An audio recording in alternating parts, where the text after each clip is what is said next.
The big debate these days are about how the Russian involvement in Syria could influence anything in Ukraine and eastern Ukraine in Europe. Yes, I think we're right to be worried.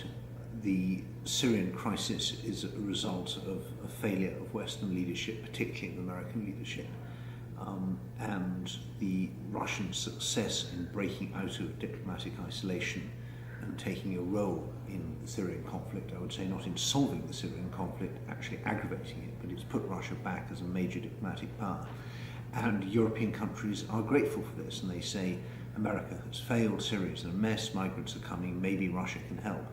And that's a very dangerous position for Ukraine to be in. Well, what could be this European, perception, if to be more clear and deliberate? Well, European attitudes are always divided and distracted, and there's never been a golden age when Europe always saw with one eye and spoke with one voice. I think at the moment France is extremely hostile to the Russian intervention because they really don't like Assad. Some of the other countries really see it only in terms of migration and trying to stop the migrant influx, and if something that would lead to a ceasefire would have a lot of support there. And then there's a second vector or axis, which is how much people care about Ukraine. And so for the East Europeans and for the East and North Europeans, Russia's behaviour in Ukraine is a really big deal. For the Southern Europeans, it's not. And so I could see particularly Italy, Greece, and Spain being very willing to accept some softening of sanctions in exchange for something on the refugee crisis because they've been affected by it. And what about U.S.? With U.S. involvement in Syria, it's anyways there, and how this new moves by Russia is also perceived. Could Russia be an ally? Is it considered to be an ally? I think America's come close to making America's come close to making a really catastrophic mistake on this. I don't think that Putin should have been allowed to meet Obama in New York, particularly not after his speech, which was an attempt to really humiliate the United States in front of a world audience. We've got to remember Russia is not in a position to solve the Syria crisis for us. Russia can prop up the Assad regime, and that could be a factor for stability, or it can be a factor for instability. But any real solution in Syria has got to involve everybody. So it's got to be the Saudis and the Qataris who are backing the Sunni Arabs. We've got to have some offer for the Sunni Arabs that means that they don't go after ISIS, but take a more secular and moderate approach. We need to get the Kurds on board, the Turks, the Israelis, the Iranians, and so this is stuff for great power diplomacy, and I would argue only America can really organise that sort of huge diplomatic effort. But Russia certainly can't, and so why should we hand over the initiative in the Syria conflict to Russia, which only plays a destructive role? But is initiative there? And after the strikes, the Russian strikes, which hadn't targeted the ISIS, what had happened this week, is it still the talks about the possible cooperation, especially if you speak about the warfare? I think Russia's behaved with such blatant disregard for American interests that there probably isn't a deal anymore. But I think America came close to trying to work with Russia on solving the Syria crisis, and that would have been a mistake.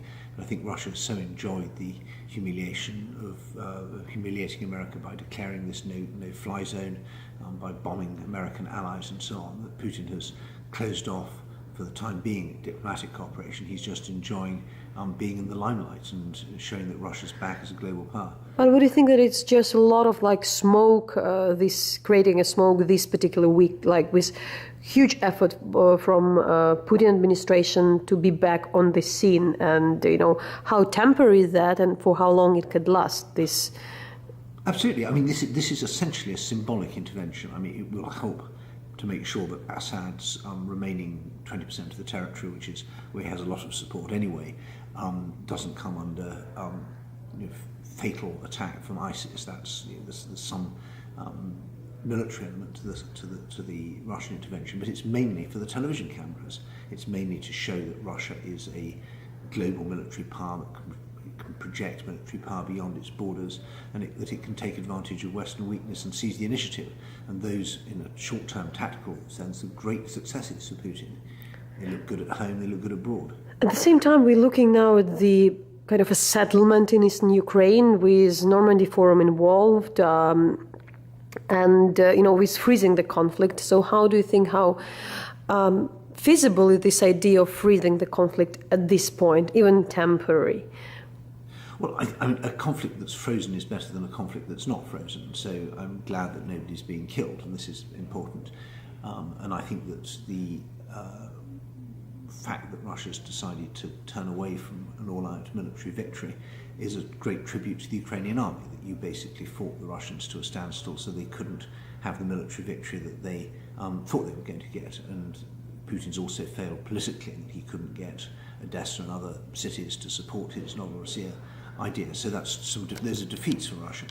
On the other hand, Russia is, I think, now moving to a war of attrition, where they expect the Ukrainians to be fed up with their government, fed up with the lack of progress, fed up with low living standards, and eventually something will break politically in Ukraine, and that will give Russia an opportunity. And history suggests that if you wait long enough, if you're Russia, the Ukrainians eventually screw things up. So I think that's what Putin's new approach is. But in the end, how feasible is this in next month? Well, Putin will be hoping that the Western countries will put pressure on Ukraine to give more on decentralization, and Putin will argue, I've stopped the fighting while the Ukrainians doing their stuff. He would like to have local elections in the LPR and DNR breakaway regions where his people, under his rules, where his people will win. And he would like Ukraine to be forced to accept those, and of course Ukraine doesn't want that.